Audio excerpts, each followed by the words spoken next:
अस्सलाम वालेकुम जी, आपको खुशामदीद कहते हैं और गुड मॉर्निंग पब्लिक में। और एक नई सुबह का आगाज़ नई उम्मीद के साथ और इस दुआ के साथ कि आपका दिन जो है वो अच्छा गुजरे, सलामती का बाइस हो और आप लोग जनाब गर्मी की शिद्दत और हिद्दत से भी बचे रहें। बिकॉज़ गर्मी अपने जोबन पर अब आती हुई दिखाई दे रही है। अभी जब जून जुलाई नहीं आया तब इतनी गर्मी महसूस हो रही है, तो सोचें जब जून का जोबन आएगा तब क्या होगा। वैसे कल मैं देख रही थी कि PDMA ने भी इस हवाले से जो एडवाइजरी है वो जारी कर दी है और कहा है कि जनाब आप स्कूल्स में भी जल्दी गर्मियों की छुट्टियां इस वक्त पंजाब में दे दें, क्योंकि हीट वेव का खदशा है। और कल तो हमने इस पर खासी डिटेल में बात भी की थी। जो भी हो, अब तो PSL मैचेस भी हो रहे हैं, वो भी सख्त गर्मी में होंगे और अब देखते हैं कि कितनी स्ट्रेंथ इन PSL मैचेस में हमें देखने को मिलेगी। लेकिन बहरहाल अपने आप को महफूज रखें जनाब और कोशिश करें कि एहतियाती तदाबीर ज़रूर अपनाएं। तो जहाँ पर मौसम में गर्मी है वहाँ पर सियासी हिद्दत में भी ख़ासा इजाफा हो रहा है और ये जो सियासी हिद्दत है ज़्यादातर कायम रहती है पाकिस्तान तहरीक इंसाफ की जानिब से और कुछ अजीब सी ही कन्फ्यूजन है। और जितने रहनुमा बानी PTI के बाद PTI को लीड कर रहे हैं वहाँ से ऐसे लगता है कि हर कोई बानी PTI से मिलता है और बानी PTI हर एक को कोई अलग बात कहते हैं और वही अलग बात बाहर आके मीडिया को बताई जाती है। सो बहुत ज़्यादा कन्फ्यूजन है। अब आज़म सवाती साहब को ले लीजिए, अब वो ये कहते हैं कि मैंने आज़म सवाती को इस्टेब्लिशमेंट से बातचीत करने की हिदायत की और बानी PTI ने कहा है कि जनाब आप हुकूमत से बात ना करें। इसी तरह फवाद चौधरी साहब कहते हैं उन्हें बानी ने हिदायत की और वो JUI से मुलाकातें करते हैं अलायंस के लिए। और रऊफ़ हसन साहब वो भी यही कहते हैं कि जनाब हम पहली इस्टेब्लिशमेंट से बातें कर रहे हैं, बातें हो रही हैं, एंगेजमेंट हो रही है, नहीं हो रही है, ये सब चीज़ें अब हम में हैं क्योंकि अभी तक जो क़यादत है उसके अंदर ही बहुत डिवीज़न है। बैरिस्टर गौहर और सलमान अकरम राजा के दरमियान गुज़श्ता रोज़ काफ़ी तल्ख़ जुमलों का तबादला भी हुआ और ये बात ये ज़ाहिर करता है कि बैरिस्टर गौहर बेशक पार्टी को नाम के साथ लेके चल रहे हैं लेकिन उनका कोई असर रसूख पार्टी में फ़िलहाल नज़र नहीं आ रहा। मेरे साथ जनाब मौजूद होंगे सीनियर सहाफ़ी हैं, तज्ज़ियाकार हैं, एंकर पर्सन हैं मुज़म्मिल सहरवर्दी साहब। बहुत शुक्रिया मुज़म्मिल साहब आपका और आपके वक्त का। सर बहुत ज़्यादा कन्फ्यूजन है, आपने मुज़ाकरात करने हैं तो करें, लेकिन हर पार्टी का PTI के हर मेंबर का अलग अलग मौक़िफ़ सामने आना आपको नहीं लगता इस पार्टी को खासा डैमेज कर रहा है? यकीनन ये बात तो आपकी ठीक है कि पार्टी का इस वक्त मुश्तरका मौक़िफ़ कोई नहीं है, पार्टी में कोई डिसिप्लिन नहीं है, पार्टी का कोई एक बयानिया नहीं है, पार्टी की कोई एक सिमत नहीं है। ये बिल्कुल पाकिस्तान में नहीं है। अगर हम ऐसे देखें तो पाकिस्तान से बाहर जो PTI है उसका PTI पाकिस्तान के साथ कोई राब्ता या सिमत एक नज़र नहीं आती और PTI और KP की पंजाब से नज़र नहीं आती, पंजाब की सिंध से नज़र नहीं आती। तो पार्टी काफ़ी तकसीम है और हर कोई अपना मौक़िफ़ बयान कर रहा है और मुझे लगता है ना तो पार्टी में कोई ऐसा फोरम मौजूद है जहाँ पर बैठकर सब बात कर सकें और ना ही पार्टी में कोई ऐसा शख्स मौजूद है जो सबको इकट्ठे बिठाकर बात कर सके। तो इसलिए पार्टी की तकसीम तो बहुत वाज़ेह नजर आ रही है और सब एक दूसरे से नाराज नजर आ रहे हैं। इस वक्त सबको एक दूसरे से गिले शिकवे हैं, सब एक दूसरे के खिलाफ हैं। सेक्रेटरी जनरल चेयरमैन के खिलाफ है, KP का सदर KP के वज़ीर आला के खिलाफ है, हमाद अजहर आलिया हमदा के खिलाफ हैं। तो कुछ समझ नहीं आ रही। ये बात आपकी ठीक है कि ऐसा जमातों में बहुत कम देखने में आया है, लेकिन इस वक्त तहरीक इंसाफ में ऐसा नज़र आ रहा है। बिल्कुल सही। अच्छा सर, एक और फैक्टर भी है, वो ये है कि जो वज़ीर आला KP हैं उनकी मुखालफत बहुत बढ़ती जा रही है और कल जो है शेर अफजल मरवत साहब भी इस बात का इजहार कर रहे थे कि एक ऐसा साजिशी टोला है जो उन्हें देखना नहीं चाहता। तो आपको लगता है कि उनकी जगह भी ख़तरे में है? देखिए, आप शेर अफजल मरवत को तो एक नोटिफिकेशन से निकाल सकते हैं, रख सकते हैं। आप बैरिस्टर गौहर को भी एक नोटिफिकेशन से निकाल सकते हैं, रख सकते हैं, लेकिन CM को निकालने के लिए नोटिफिकेशन काफ़ी नहीं है। उसके दो ही रास्ते हैं, या तो वो खुद इस्तीफा दें या PTI को अदम एतमाद लाना पड़ेगा। अच्छा। और अगर हम ये सोचते हैं कि अडियाला से कहा जाए कि गंडापुर इस्तीफा दें और गंडापुर रिजाइन दे भी दें तो दोबारा CM का इलेक्शन ही होगा। अडियाला किसी को नामजद करे तो वो सीधा वज़ीर आला का हलफ नहीं उठा सकता। हमारे पास आज़ाद कश्मीर और गिलगित बल्तिस्तान की मिसालें मौजूद हैं कि वहाँ पर जब पहला चेंज आया तो उसके बाद अगर कोई PTI से आज़ाद कश्मीर का वज़ीर आज़म भी बना तो वो नाम का PTI का है लेकिन PTI से नहीं है। गिलगित बल्तिस्तान में खालिद खुर्शीद साहब के बाद जो वजीर आला बने वो चाहे जीते पीटीआई से हुए हैं, लेकिन वो पीटीआई के साथ नहीं है। तो फिर अगर केपी में नया वजीर आला का इलेक्शन होता है तो ये कौन गारंटी करेगा कि जो जीतेगा वो अडियाला का बंदा होगा? कोई भी जीत सकता है ऑपोजिशन के वोट लेकर अपने साथ, मौलाना फजलुर रहमान बाकी सब जमातें मिलकर पीटीआई के किसी बंदे के जिसके बाद 10-12 वोट हों उसे जितवा सकती हैं। तो मेरे ख्याल में ये एक डेंजरस एडवेंचर होगा पीटीआई के लिए। उनके पास गिलगित और आज़ाद कश्मीर की मिसालें मौजूद हैं कि वो वहाँ पे को वज़ारत आला की चेंज की तरफ जाएं। बिल्कुल ठीक है। और सर दूसरी जानिब ये जो इमरान खान की बहनों की गिरफ्तारी का मामला रहा, इस पे गंडापुर साहब कहते हैं कि वक्त आने पर हिसाब लिया जाएगा। आपको लगता है एक तरफ मुज़ाकरात की बातें, दूसरी तरफ हिसाब किताब की बातें इनकी मुज़ाकरात को भी डैमेज करेंगी? देखिए क्या हिसाब लेंगे? अडियाला से लेकर पकड़कर मोटरवे पे छोड़ देने का हिसाब लेंगे तो अपने दौर में भी लोगों को पकड़ के छोड़ दिया करेंगे। तब तो मरियम नवाज को बाप के सामने गिरफ्तार करके फिर 1 साल अंदर रखा गया था। तो हिसाब तो फिर बड़े डिफरेंट हैं, लिए जाएंगे। लेकिन मैं समझता हूँ कि पीटीआई, देखिए पीटीआई गवर्नमेंट के साथ लड़े उस पर कोई इतराज नहीं, सवाल इदारों का है, रियासती इदारों का है। और उसके लिए जो पीटीआई ओवरसीज का इस वक्त चढ़ाई है उसकी कीमत पीटीआई पाकिस्तान को चढ़ानी पड़ रही है। जब तक पीटीआई पाकिस्तान पीटीआई ओवरसीज को डिसोन नहीं करती या उनको रोकती नहीं है तब तक पीटीआई पाकिस्तान से कोई बातचीत नहीं हो सकती, मैं समझता हूँ। अच्छा सर, ये सिर्फ पीटीआई की पार्टी को नुकसान नहीं है, लेकिन अवामी मुफाद के जो मंसूबे हैं या मुल्की मुफाद के जो मंसूबे हैं वो भी डैमेज हो रहे हैं। जिस तरह ये जो मादनियात का जो बिल था 2025, इस पे कहते हैं कि जनाब ग्रुप बंदी और मुखालिफ धड़ों ने केपी हुकूमत के मादनियात बिल को भी मुतनाज़ बना दिया। तो फिर जब अवाम ने ही सफ़र करना है इस हुकूमत से तो फिर कैसे हम इसकी कारकर्दगी को रेट करेंगे? देखिए उसका इनको कीमत अगले इलेक्शन में चुकानी पड़ सकती है और वहाँ केपी के लोग खुद फैसला करेंगे कि हुकूमत अवामी मुफाद में काम कर रही है या नहीं कर रही है। पॉपुलैरिटी को मुस्तकिल चीज नहीं होती जो आपको हर वक्त आपको गारंटी की जा सके। और अगर वो अवामी मुफाद के खिलाफ फैसले करेंगे तो केपी के अवाम उसका जरूर अपने वोट के जरिए या किसी भी जरिए किसी ज़िमनी इंतखाब में जरूर उसका अपना हिसाब चुका लेंगे। जमहूरियत का बेहतरीन तरीका यही है। बिल्कुल सही। अच्छा, कल राना सनाउल्लाह साहब फरमा रहे थे कि अगर पीटीआई को सियासी स्पेस चाहिए तो बात सियासी जमातों से ही करनी पड़ेगी। यानी कि ये तो थोड़ा सा तासुर मिला कि हुकूमत इस हवाले से नाला ज़रूर है कि बानी पीटीआई सियासी जमातों से बात नहीं कर रहे और इस्टेब्लिशमेंट से बातचीत हो रही है। नहीं, इस्टेब्लिशमेंट से कोई बातचीत नहीं हो रही। देखिए ये तो हो सकता है कि पीटीआई के रहनुमाओं की और इस्टेब्लिशमेंट की कोई बातचीत हो रही हो, लेकिन मैं नहीं समझता बानी पीटीआई की और इस्टेब्लिशमेंट की कोई बातचीत हो रही है या इस्टेब्लिशमेंट बानी पीटीआई से कोई बातचीत करने में दिलचस्पी रखती है। लोगों के इनफरादी जाती ताल्लुकात में लोगों की मुलाकात होती रहती है पर उसका बानी पीटीआई के हवाले से कोई ताल्लुक नहीं है। सियासी जमातों ने हमेशा पीटीआई से मुज़ाकरात की बात की है कि PDM-1 की गवर्नमेंट में भी हुआ था, उससे पहले 2018 के इंतखाबात के बाद भी होता रहा। ये पॉलिसी इमरान खान साहब की 2018 से है कि वो मुल्क की दूसरी सियासी जमातों से बात नहीं करना चाहते। इसका उनको नुकसान भी हुआ है, लेकिन दूसरी तरफ की जो सियासी जमातें हैं उन्होंने कभी इनकार नहीं किया है।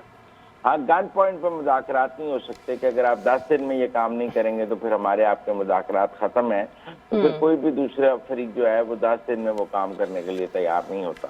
बिल्कुल ठीक है। इमरान खान को मैं समझता हूँ बिलाखिर सियासी जमातों से बात करनी पड़ेगी। आज 1 साल बाद, 2 साल बाद, 5 साल बाद उनको इस नतीजे पे आना पड़ेगा कि उनको सियासी जमातों से बात करनी। बिल्कुल सही। अच्छा सर, कल एक और डेवलपमेंट हुई है। मियां नवाज शरीफ खासे एक्टिव नजर आए हैं। मालिक बलूच से उन्होंने मुलाकातें की। बलूचिस्तान तक तो ये मामला है और अब जल्द से जुलूस भी शायद स्केड्यूल हो रहे हैं और बहुत से ऐसे रहनुमा जो थोड़े से नाला दिखाई देते थे जैसे कि साद रफ़ीक और 1-2 और नाम है, वो भी कल खासे खुश दिखाई दिए। सो ये जो वापसी है ये कितनी वाइब्रेंटली हम और पार्टिसिपेशन मियाँ साहब की एक्सपेक्ट करें अब आने वाले दिनों में?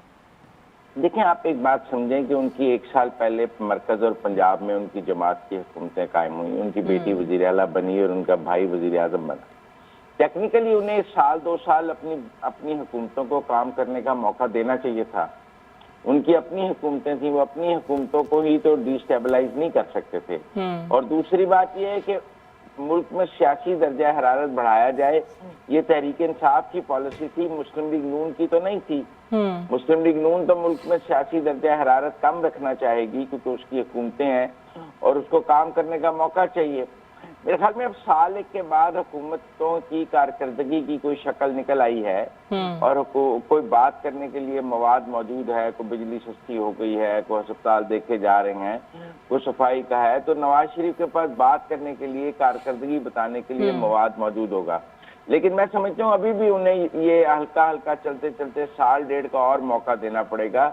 2.5-3 साल बाद जब हुकूमतों की कारकर्दगी की शक्ल मुकम्मल तौर पर निकल आएगी तो फिर आपको नवाज शरीफ की पॉलिटिकल एक्टिविटी भी ज़्यादा नजर आए। और मरकज़ में तो वापस मियाँ साहब कुछ इरादा रखते हैं, क्योंकि अब जितने मुश्किल हालात में शहबाज शरीफ साहब ने मुल्क संभाला, डिफ़ॉल्ट था, अब जब थोड़ा सा फल वो खा रहे हैं तो आपको लगता है कि ये इसके बाद वो शायद खुद मरकज़ में वापस आने की सोच रखते हो? नहीं, मैं नहीं समझता, मुझे ऐसा नहीं लगता। मुझे नहीं लगता कि वो अपनी हुकूमतों को डिस्टेबलाइज करेंगे। ये एक इत्तेहादी हुकूमत है, चेंज की सूरत में फिर उन्हें पीपल्स पार्टी से वोट चाहिए होंगे, MQM से वोट चाहिए होंगे और इत्तेहादियों से वोट चाहिए होंगे। तो मुस्लिम लीग नून ऐसे अपनी एक चलती चलाती अच्छी हुकूमत को एक नए एडवेंचर में क्यों डालेगी? बिल्कुल तो सही। उन्होंने तो कहा था कि मैं बानी इसलिए नहीं रहा कि ये एक इत्तेहादी हुकूमत है और मैं इत्तेहादी हुकूमत का वज़ीर-ए-आज़म नहीं बनना चाहता। तो मुझे नहीं लगता कि ऐसा कुछ है कि वो कुछ मरकज की कोई निगाह रखते होंगे। उन्हें अंदाजा है कि मरकज में एक इत्तेहाद है और उस इत्तेहाद में उनके लिए आना मुश्किल हो जाएगा, तो मुझे नहीं लगता। बिल्कुल ठीक है, बहुत शुक्रिया आपका मुज़म्मिल सहरवर्दी साहब मेरे साथ मौजूद थे। जनाब, जो भी हो, सियासी पार्टियों को आपस में बात करनी चाहिए, तभी सियासी स्पेस आपको मिलेगी। अगर आप सियासी पार्टियों से बात ही नहीं करेंगे तो फिर आपकी अपनी भी सियासी जमात की कोई ख़ास क़ुव्वत नहीं रह जाती। एक ब्रेक लेते हैं, ब्रेक के बाद आपसे मिलते हैं। वेलकम बैक जी। हर कौम अपनी तहज़ीब और कल्चर के हवाले से पहचानी जाती है और लाहौर शहर का भी कुछ अपना ही कल्चर और तहज़ीब है, और इसी कल्चर का एक हिस्सा हमेशा से जश्न बहारा के फेस्टिवल का इनेकाद है। 2025 का भी जनाब आगाज़ भी हुआ, अब अख्ताम भी हो गया है और आवाम ने इसमें बड़ी अपनी दिलचस्पी दिखाई और भरपूर सकाफ़त और पंजाब के रंगों की अक्कासी इस मेले में की गई।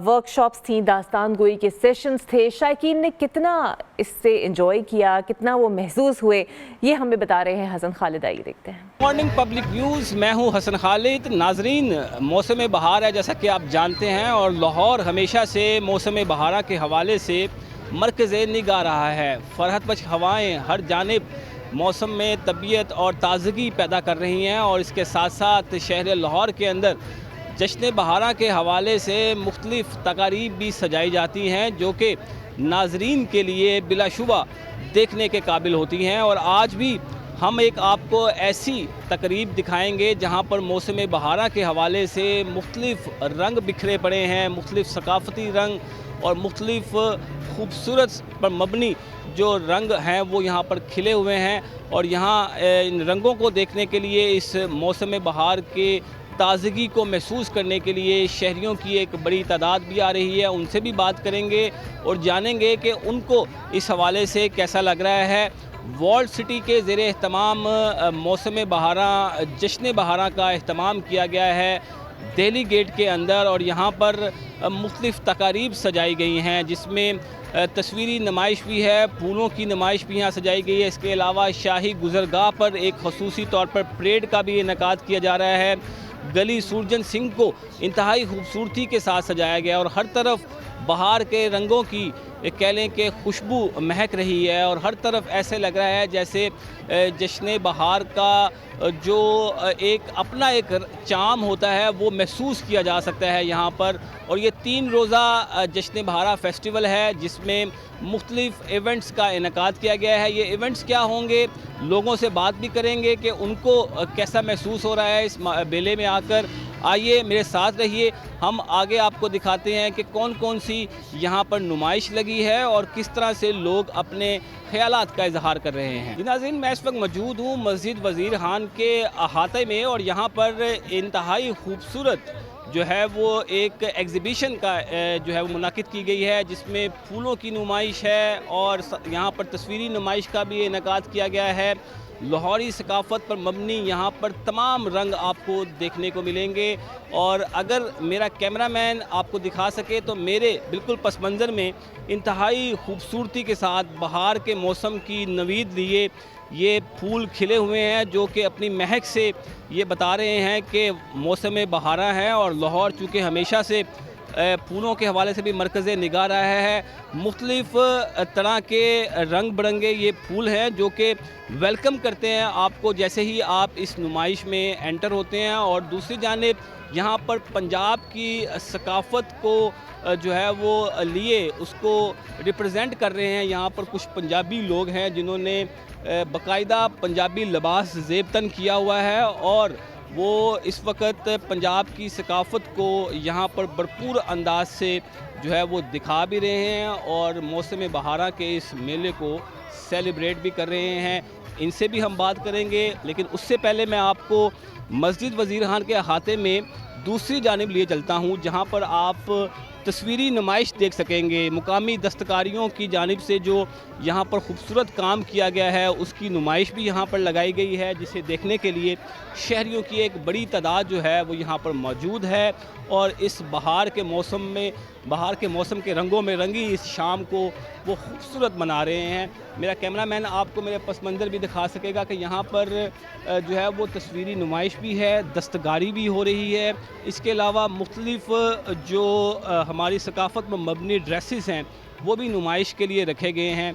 और हर तरह के हर उम्र के अफराद, बिलखसूस जो फैमिलीज़ हैं, वो इस मेले को भरपूर इंजॉय करते हुए दिखाई दे रही हैं, क्योंकि मौसम बहार है। और मौसम बहार के अंदर जहाँ हर तरफ ताज़गी और फरहत महसूस होती है, हल्की हल्की ठंडी हवाएं भी चल रही हैं और इस मेले को एंजॉय करने के लिए शहरी जो हैं वो भरपूर जो है वो हिस्सा ले रहे हैं।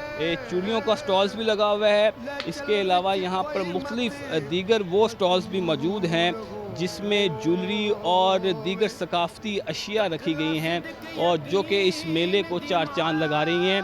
हम यहाँ पर आए कुछ लोगों से बात भी करेंगे और जानेंगे कि मौसम बहारा के हवाले से उनका क्या कहना है और इस मेले में शिरकत करके उनको कैसा महसूस कर रहा है। आइए कुछ लोगों से बात करते हैं। अच्छा लग रहा है। क्या सीखा है आपने अपने यहाँ? मिट्टी का बाउल बनाना सीखा है। मज़ा आया आपको? आया है। आज यहाँ मेले में शिरकत करने वालों के लिए जहाँ पुरकशिश सरगर्मियों का जो है वो इनेकाद किया गया है, वहीं पर यहाँ पर लाहौरी सकाफ़त को भी भरपूर अंदाज से उजागर किया जा रहा है। उसकी एक बड़ी वजह यहाँ पर कुछ ऐसे अफराद भी हैं जो कि हमारे पंजाब की लाहौर की सकाफ़त को अपने लिबास से, अपने अंदाज से भरपूर अंदाज से उजागर कर रहे हैं। उनसे बात करेंगे और जानेंगे कि आज यहाँ पर शिरकत करके उनको कैसा लग रहा है। अस्सलाम वालेकुम, मुझे बताइएगा कि माशाल्लाह आप पंजाब की लाहौर की सकाफ़त को आप उजागर कर रहे हैं, पहलवानों की सकाफ़त को उजागर कर रहे हैं, क्या कहेंगे? बिस्मिल्लाहिर्रहमानिर्रहीम। मेरा नाम ही महल मोहम्मद अकरम अल मशहूर काला पहलवान सदर देसी कुश्ती एसोसिएशन। जश्न बहार अज वेखन आए हैं कि साडा जश्न बहार दंगल होंदा है, इवें जश्न बहार फुल भी होए ने माशाल्लाह। मैं बड़ा शुक्रिया अदा करना वा मरीम साहब का, नसारी साहब का, बहुत अच्छा काम कर रहे हैं। उस तो बाद शालवान बाग भी 2-4 दिनों उत्थे भी जश्न बहार मौसम हो रहा है, उत्थे भी मैं आवाम अपील करना वा आवाम सारी उत्थे आवे। इत्थे मैं बच्चों दसना चाहना वा असल सा कल्चर है वे पंजाबी, समझे बच्चे अजकल नहीं पता साग की होंदा है, दुध की होंदा है, मलाई की होंदी है, मक्खन की होंदा है, दुध की होंदी है, मूली की होंदी है। इन्हें बच्चे नहीं अजकल पता, मम्मी डैडी बच्चे ने। मैं इन्हें दसना चाहना वा पहलवानी करो, मुछियात से बचो, माँ प्यो का अदब करो, जो कुछ मिलता है माँ प्यो की दुआ से मिलता है।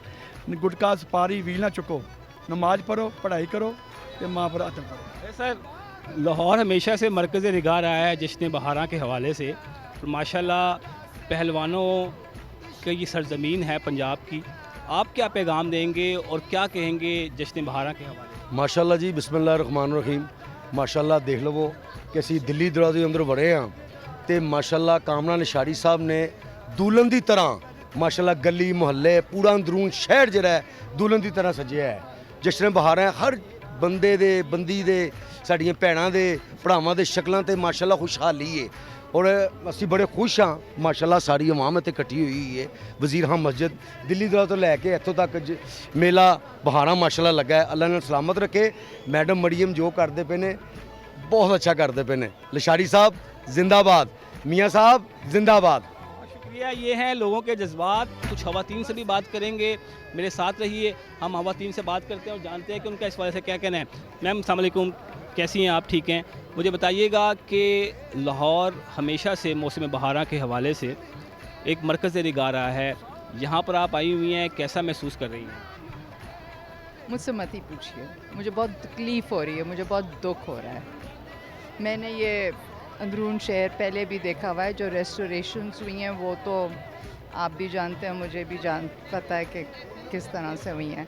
और टोकरियाँ, आज ये टोकरियाँ रात को उठा के शालीमार बाग में बैठेंगे जश्न बहारमा में, और इन्होंने क्या लगाया है, क्या लगाया है यहाँ पे, आप मुझे ये बता देंगे? तो आपको क्या करी थी, एक्सपेक्टेशंस क्या थी? मेरी कोई एक्सपेक्टेशंस नहीं थी। मुझे मालूम है कि पाकिस्तान में डेवलपमेंट के नाम पे क्या होता है। मैं 30 साल से डेवलपमेंट सेक्टर से होके आई हूँ, तो लिहाजा मुझे खुशी इस बात की है कि सफाई हो गई।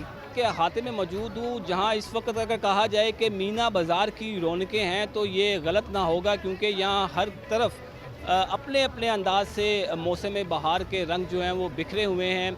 और अभी मैं जिस जगह पर मौजूद हूँ, यहाँ मुकामी दस्तकारी और जो हाथ से जो बने बर्तन हैं उसकी बाकायदा तैयारी की जा रही है।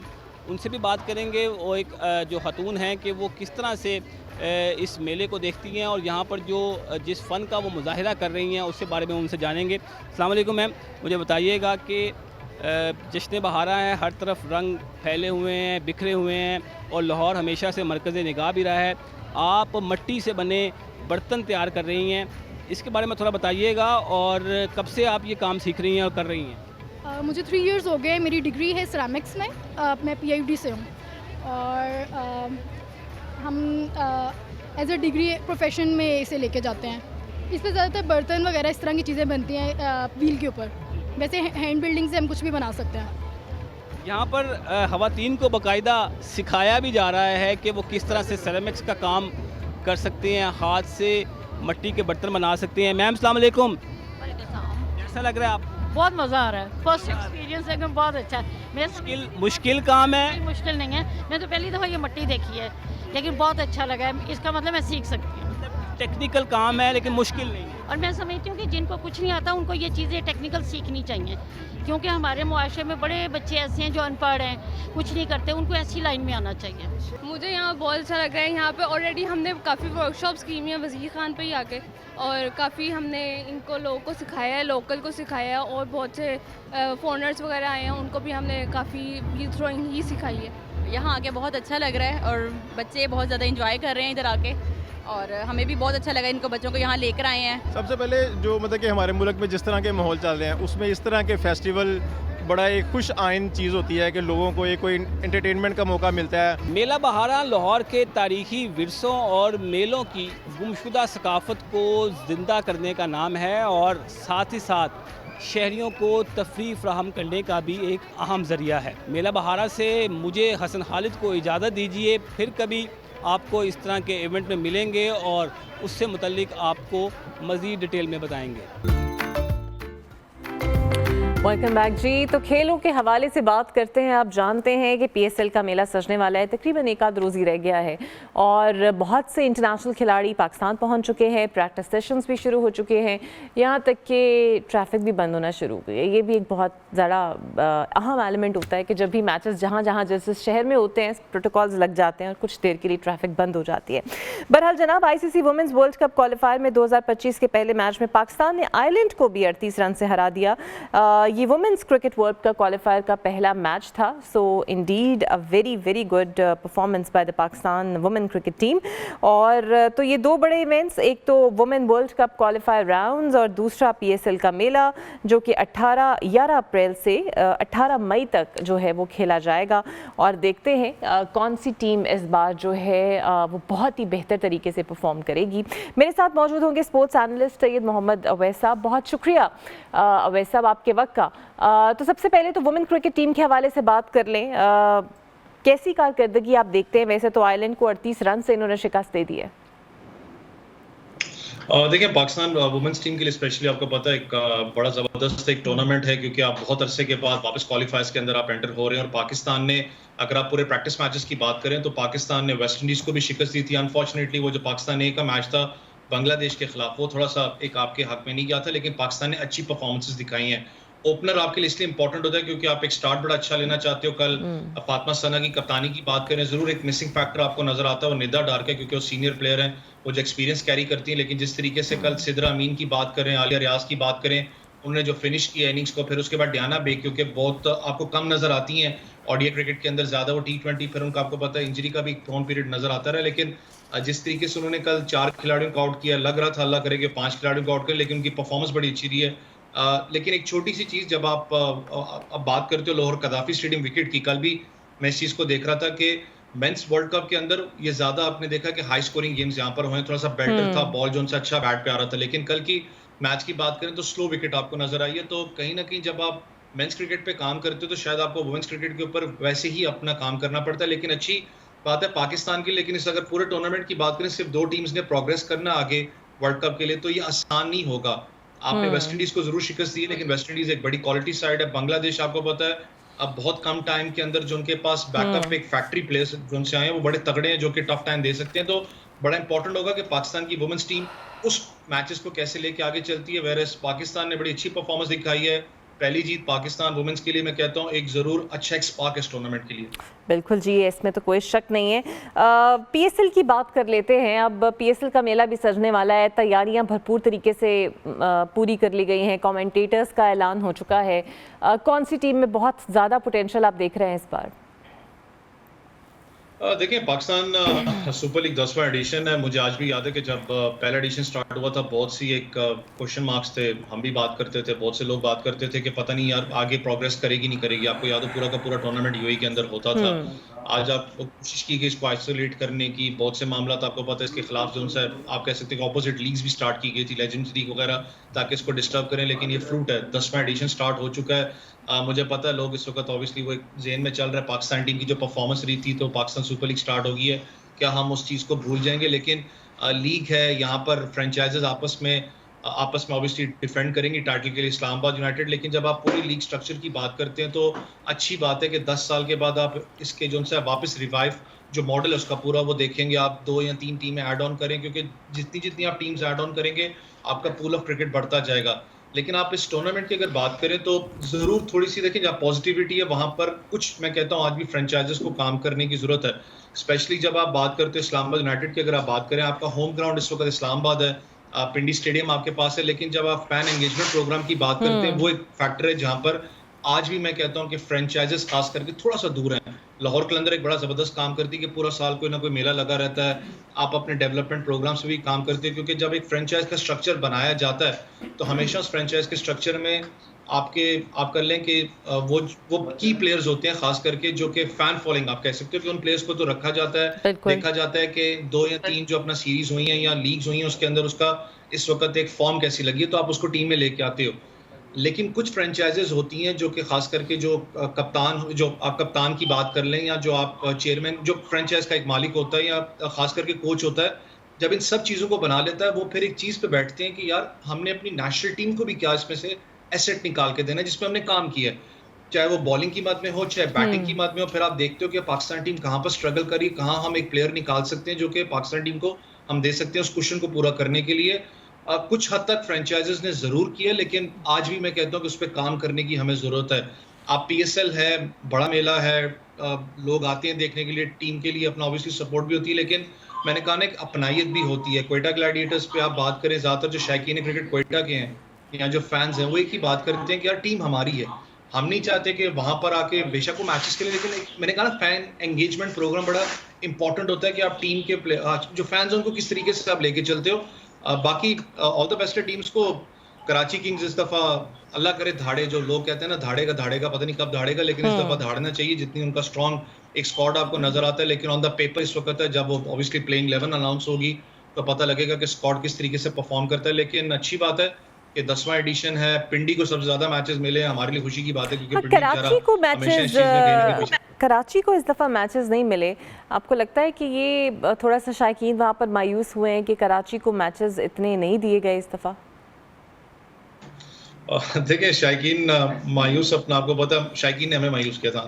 लेट्स बी फ्रैंक, कराची के अंदर जब आपको पता है फैन फॉलोइंग ज़्यादा, आपको फैंस नजर नहीं आते, तो ऑब्वियसली हर एक सिटी का आपको पता अपना एक मोमेंटम होता है। लेकिन कराची को चैंपियंस ट्रॉफी भी काफ़ी मैचेस मिले, आपको पता है चैंपियंस ट्रॉफी बल्कि स्टार्ट एडिशन ही वहाँ से हुआ था, PSL के काफ़ी मैचेस वहाँ पर होते रहे। फिर आपने कहीं ना कहीं बैकअप में, मैंने कहा ना, आपका जो इस वक्त वुमेंस का वर्ल्ड कप क्वालिफायर्स है वो भी चल रहा है, तो इसलिए ज़्यादा मैचेस आपको पिंडी, लाहौर के अंदर आपको ज़्यादा नजर आएंगे। लेकिन फैन एंगेजमेंट प्रोग्राम पे मैंने कहा ना कि आपको ज़्यादा जो उनसे, बेशक आप इस वक्त लाहौर बैठे हैं, लेकिन पिंडी जो उनसे कहीं ना कहीं टफ टाइम ज़रूर आपको पता है इस वक्त देता रहा है फैंस के, क्योंकि काफ़ी यहाँ पर पख्तूनों की खासकर की कम्युनिटी की बात करें तो बहुत ज़्यादा सपोर्ट यहाँ पर ज़ल्मी की आपको नजर आती है। लेकिन फेस्टिविटी सीजन है पाकिस्तान में, लेकिन इस फेस्टिविटी सीजन के बैक एंड पे मैं फिर कह रहा हूँ कि आपने तैयारी करनी है अपने वर्ल्ड कप के लिए, आपने तैयारी करनी है अपने एशिया कप के लिए, तो वो पाकिस्तान को कहीं ना कहीं ज़हन में रखना पड़ेगा। जो पाकिस्तान का थिंक टैंक बैठा हुआ है, खास करके मोहसिन नकवी साहब को, जो भी मामलात होए आपको बुलाना पड़ेगा अपने हेड कोच को, जो आपके बगोल हेड कोच हैं, जो इंटरम कोच हैं, उनको बुला के अपनी सिलेक्शन कमेटी को बिठा के, जो आपके स्टेक होल्डर्स हैं डोमेस्टिक क्रिकेट के, जो आपने मेंटोर्स रखे हैं, उनको बिठा के बात करनी पड़ेगी कि यार लीग्स में से ही लड़के T20 के लिए निकालते हो आप लोग, डोमेस्टिक तो अनफॉर्चुनेटली आपने खत्म कर दिया हुआ अपना, एटलीस्ट इसको बैठ कर सीरियसली सोचना पड़ेगा। देखें लीग तो आपकी 1 महीने के लिए, पाकिस्तान क्रिकेट तो आपकी सदाभर चलनी है, आपने उसको देखना है कि आपकी परफॉर्मेंस क्या थी, आपको इवैल्यूएट करना है, और आगे आपको चैंपियन, आपको पता है कि एशिया कप भी है, एशिया कप के बाद आपका वर्ल्ड कप है, पाकिस्तान ने इसके बाद डायरेक्टली बांग्लादेश के खिलाफ सीरीज पाकिस्तान में ही खेलनी है PSL में। आपके पास टाइम है कि आप अपने जलब स्क्वाड को निकाल सके, लेकिन बेहतर होगा कि अगर लीग पाकिस्तान सुपर लीग हो रही है, यहाँ से जो लड़के जो आप आई विटनेस करते हो कि यार जाके बड़े लेवल पे खेलेंगे, तो बड़ा इंपॉर्टेंट होगा कि पाकिस्तान उस पर कैसे नहीं दिखता है। अच्छा, हमारी क्रिकेट टीम की परफॉर्मेंस चाहे वो न्यूजीलैंड वाली सीरीज़ में हो या उससे पहले हो, वो खासी अच्छी नहीं रही। बहुत पोटेंशियल देखा जाता है कि ऐसी जब सीरीज़ PSL जैसे मैचेस हों तो कोई नए खिलाड़ी और नए पोटेंशियल हमारे सामने आए, बट ऐसा हो नहीं पाता। इंडियन लीग ने भी बहुत सारे क्रिकेटर्स निकाले, इसकी बुनियादी वजह आपको क्या नज़र आती है? देखें इकरा, अगर आप, मैंने कहा ना कि अनफॉर्चुनेटली सबसे बड़ा मसला ये है कि आप लोगों के पास जो टीम्स बहुत कम है, आपको उसका साइकिल बढ़ाना पड़ता है। अगर चलें इन टीम्स की मैं बात, जब आप यंगस्टर्स की बात करते हैं, मैंने कहा ना कि डोमेस्टिक को तो आप बिल्कुल ही गाइडलाइन कर चुके हो ना, आपने एक वो पीछे रहा एक मामला कि PSL की बिना पे आपने बहुत से कैप्स आपने बांटी हैं, फेंकी हैं कि भाईजान आप पाकिस्तान आप खेल लो। लेकिन मैंने जो पहले भी एक बात की ना कि जब स्ट्रक्चर ऑफ पाकिस्तान, जो भी कोई एक लीग टीम बनाती है, उसके प्रॉपर स्ट्रक्चर मैकेनिज्म होता है। एक दो अपना लीग्स के बाद, जो कि सीजन्स के बाद आप कहते हो कि यार इस मेरे मुल्क को अगर इसमें खामी नजर आ रही है इस प्लेयर के अंदर, या वो क्वेश्चन पूरा नहीं हो रहा, तो मैंने वो प्रोडक्शन फैक्ट्री बनना है, मैंने अपने मुल्क को प्लेयर देना है। कहीं ना कहीं हम उससे पीछे हैं। दूसरा, जब आप लीग्स की बात करते हो ना, तो मसला ये आता है कि लीग्स के अंदर होता है स्टारडम। कोई भी लीग टीम का मालिक होगा, वो बिजनेस माइंड से है ना, वो कहेगा मुझे स्टारडम चाहिए, कि जो स्टारडम देखना है या क्रिकेटर्स की परफॉर्मेंस देखनी है, ये दोनों चीज़ें अलग अलग हैं, दोनों इंपॉर्टेंट है अपनी जगह पे। बहुत शुक्रिया आपका जनाब, और यहाँ पर चलेंगे हेडलाइंस की जानिब, और हेडलाइंस के बाद दोबारा से आपको खुशामदीद कहेंगे गुड मॉर्निंग पब्लिक में। वेलकम बैक जी, आपको एक बार फिर से खुशामदीद कहते हैं। जो मेरे पास मेहमान मौजूद हैं वो रेलेवेंट इसलिए भी हैं क्योंकि बच्चे जब अपने करियर काउंसलिंग की तरफ बढ़ते हैं, या फिर बहुत सारे ऐसे बच्चे जो हैं हमारी यूथ में से जो बिलोंग करते हैं, जो CSS करना चाहते हैं, ये एक बहुत बड़ा चैलेंज उनके लिए बन जाता है। और हम देखते हैं कि कई दफ़ा बहुत कोचिंग क्लासेस लेनी उन्हें पड़ती हैं, इंटरव्यू मॉक सेशंस लेना पड़ते हैं। कुछ लोगों ने इसे एक बिज़नेस भी बनाया हुआ है, एक्सपेंसिव भी बहुत हो जाता है, और उसे ये कहा जाता है जनाब कि आपको कंप्लीट सक्सेस पैकेज बना के पेश किया जाएगा, लेकिन कुछ के लिए बड़ा मुश्किल हो जाता है। बहरहाल it requires a lot of effort, a lot of hard work, but direction क्या होनी चाहिए उसकी, वो स्टेप बाय स्टेप कौन सी ऐसी प्रोसीजर्स हैं जो आपको फॉलो करने चाहिए, किस तरीके से तैयारी करनी चाहिए इस इम्तिहान की, इस पर आज हम बात करेंगे। एक सिविल सर्वेंट सैयद तैमूर बुखारी साहब मेरे साथ मौजूद हैं। Welcome to the show sir, बहुत शुक्रिया आपका। सो सर, बहुत मुश्किल एग्ज़ाम ऑब्वियसली होता है, लेकिन जो ये करना चाहते हैं कहाँ से शुरू करना चाहिए उन्हें? अच्छा, पहली बात तो आपने कही कि ये बहुत मुश्किल एग्ज़ाम है, मैं थोड़ा सा डिसएग्री करता हूँ इससे। असल में होता ये है कि हमारा जो एजुकेशन सिस्टम है, जो हमारे ग्रेजुएशन सिस्टम है, आपको पता है कि इसका प्रेक्विजिट जो है वो है हमारे पास जो है वो ग्रेजुएशन है। अब जो बच्चे ग्रेजुएट करके आ रहे हैं, यकीन कीजिए कि उसमें से मेजॉरिटी ऑफ द स्टूडेंट्स जो हैं हमारे ग्रेजुएट जो हैं, they can not write a single paragraph write in Urdu और इंग्लिश। अच्छा, अब इसका जो पहला जो प्रेक्विजिट है वो ये है कि आपकी इंग्लिश राइटिंग स्किल्स बेहतर होने चाहिए, क्योंकि पूरे के पूरे एग्जाम जो है एक्सेप्ट फॉर सर्टेन सब्जेक्ट जो है वो उर्दू में होंगे, जैसे पंजाबी में होगा या कुछ इस तरह के सब्जेक्ट्स हैं, वो इंग्लिश राइटिंग स्किल्स आपकी चेक होती हैं। तो एक कैंडिडेट जो है जिसको अंग्रेज़ी लिखना नहीं आ रही, तो वो कैसे एग्जाम में बैठेगा? तो उसको सीखते सीखते उसको बहुत टाइम लग जाता है, और इस वजह से जो है हमारा फेलियर रेट जो है वो बहुत ज़्यादा है, बहुत ज़्यादा। तो इसका ताल्लुक जो है मुश्किल या पेचीदगी के साथ तो नहीं, कॉम्प्लेक्सिटी के साथ तो नहीं है, लेकिन सीएसएस की जो ताल्लुक है वो उसकी लेंथी एंड लेबोरियस होने के साथ है। अच्छा। यानी कि एक लेंथी प्रोसेस होगा तो लोग दरमियान में छोड़ जाएंगे, चीज़ें हैं। आपके इस साल एग्ज़ाम हुए हैं, फर्स्ट के फेब में एग्ज़ाम हुए, अक्टूबर में रिजल्ट आया, फिर अगले साल जाकर तकरीबन मई जून में रिजल्ट आएगा, और इफ़ यू क्वालिफाई तो फिर 1 साल लग गया, और नहीं क्वालिफाई किया तो फिर नेक्स्ट अटेम्प्ट में जाना पड़ेगा। तो लेंथी होने की वजह से लोग इसको मुश्किल समझते हैं, लेकिन मुश्किल है नहीं। और पहली जो इसका रीज़न है वो ये है कि आपकी इंग्लिश राइटिंग स्किल्स जो हैं वो बहुत बेहतर होनी चाहिए, और जो कि ग्रेजुएशन में ओवरलुक कर देते हैं स्टूडेंट्स जो। तो ये तो फिर बेसिकली मसला पीछे से ही चलता आ रहा है जी ना? बिल्कुल ऐसे ही। तो उसको फिर ओवरकम करने के लिए बच्चे ऐसे करते हैं। अच्छा, फिर अब जो हमारे कोचिंग सेंटर्स हैं वो बहुत ज़्यादा फीसेस भी लेते हैं, इंटरव्यू मॉक सेशंस होते हैं, अब तो फेसबुक और सोशल मीडिया पे भी वो सेशंस आपको नज़र आ रहे होते हैं। बट जो बच्चे अफोर्ड नहीं कर सकते वो फिर क्या करें? सेल्फ लर्निंग किस तरह करें? जी देखिए, बच्चों को होता ही है कि कोचिंग सेंटर्स में भी जाते हैं और जो घर बैठ के भी हैं वो भी करते हैं।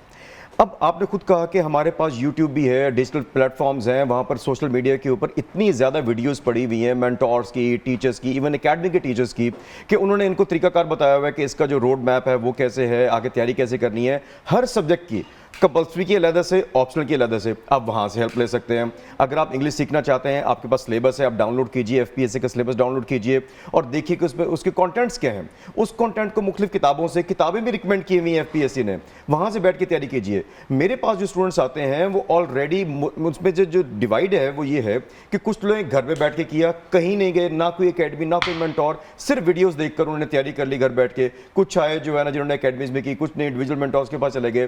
तो ये तो वेरी करता है पर्सन टू पर्सन। तो जो कैंडिडेट घर बैठ के तैयारी करना चाहते हैं उनको चाहिए कि डिजिटल प्लेटफॉर्म का राइट इस्तेमाल करें, राइट तरीके से करें, बजाय रील्स देखने के वो वाली चीजें देखें जो उनके रेलिवेंट है, जो उनको सीएसएस के करीब ले जाएंगे सक्सेस के। अच्छा, कई दफ़ा ऐसा होता है जो ग्रेजुएट्स होते हैं या वो आफ्टर मास्टर्स परसू करते हैं इसको, सीएसएस को, जिसकी वजह से टाइम लेंथी हो जाता है, और ऑब्वियसली वो ये चाहते होंगे कि कुछ ना कुछ कमाने के साथ साथ लग जाए। सो अगर कोई करना चाहता है तो वो ये कब से शुरू कर दे इसकी तैयारी? देखिए, आपने पहले माइंड बनाना है कि करियर काउंसलिंग हमारे पाकिस्तान के अंदर बहुत ज़्यादा लैक करती है। The moment we do intermediate, तो इंटरमीडिएट के बाद हमें अमूमी तौर पर 2 ऑप्शन दिखाई जाती हैं, आइदर बिकम अ डॉक्टर और engineer, and we do not become either, तो हमें लगता है कि हम शायद नाकाम तरीन इंसान हैं।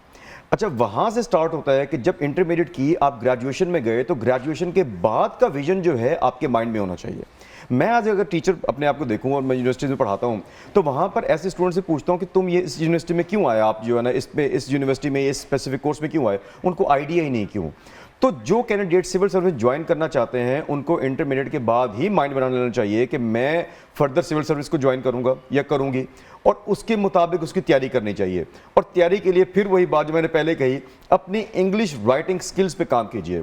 और यकीन कीजिए, इंग्लिश राइटिंग स्किल्स से मेरा मुराद ये है कि अगर आप जब किसी के पास जाएं ग्रेजुएशन के बाद, आपकी अंग्रेजी इतनी हो कि अगर कोई टीचर आपको कहे कि माय डेली रूटीन या माय इंट्रोडक्शन अंग्रेजी में लिख के दे दे, तो आप 2 पेजेस उनको लिख के दिखा दें विदाउट एनी ग्रामेटिकल एरर। अगर इतनी अंग्रेजी ठीक है तो CSS इज 80% डन। ये मैं आपको जिम्मेदारी के साथ बता रहा हूँ कि CSS इज 80% डन अगर आपकी अंग्रेजी इतनी है कि अपना आप इंट्रोडक्शन 2 से 3 पेजेस का लिख सकते हैं अंग्रेजी के अंदर, कोई ग्रामेटिकल और आपकी कोई स्पेलिंग मिस्टेक नहीं हुई।